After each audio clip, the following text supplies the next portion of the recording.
Karen kemudian pulang ke rumahnya memberitahu asistennya bahwa dia siap mengetik lanjutan novelnya.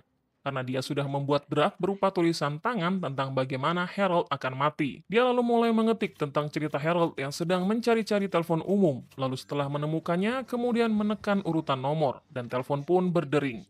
Yang setelah dia mengetik itu, telepon rumahnya kemudian berdering. Lalu dia mengetik lagi tentang telepon berdering, dan ya, teleponnya berdering lagi. Karen mencoba sekali lagi mengetik dan telepon berdering. Karen langsung mengangkatnya. Harold di ujung telepon meyakinkan Karen bahwa dia adalah Harold Crick, tokoh utama yang sedang dia tulis. Karen sangat kaget, cerita yang belum pernah dia publish, tokoh utama yang punya nama sama dan background pekerjaan seperti yang dia tulis. Harold juga membacakan potongan narasi yang pernah didengarnya. Karen benar-benar kaget dan tidak pernah menyangkanya. Karen kemudian menerima Harold di rumahnya. Karen sangat terkesima namun juga syok. Sosok Harold sama persis seperti imajinasinya. Rambutnya, matanya, bahkan sepatunya. Semua yang diceritakan Harold adalah apa yang dia tulis. Karen tidak pernah menyangka bahwa dia menulis cerita tentang seseorang yang ada di dunia nyata.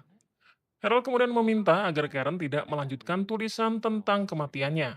Namun, Karen juga bingung. Dia belum mengetiknya, tapi dia memang sudah menulis draftnya.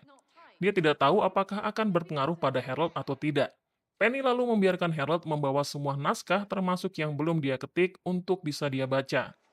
Harold kemudian membawa naskah tersebut pada Profesor Hilbert. Dia ingin Profesor Hilbert membaca agar menemukan celah apakah Harold bisa menghindari kematiannya.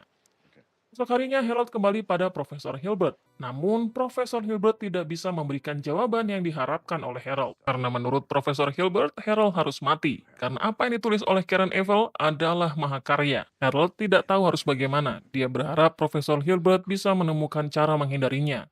Namun kemudian Profesor Hilbert menyampaikan hal bijaksana pada Harold. Bahwa semua orang akan mati, entah hari ini atau besok. Dan orang bisa mati dengan berbagai cara. Kalaupun menghindari cara yang ini, maka cara yang lain pasti akan menemukannya. Dan Profesor Hilbert menjamin dari semua cara untuk mati, tidak ada yang seindah dan sepuitis yang ditulis oleh Karen Evil.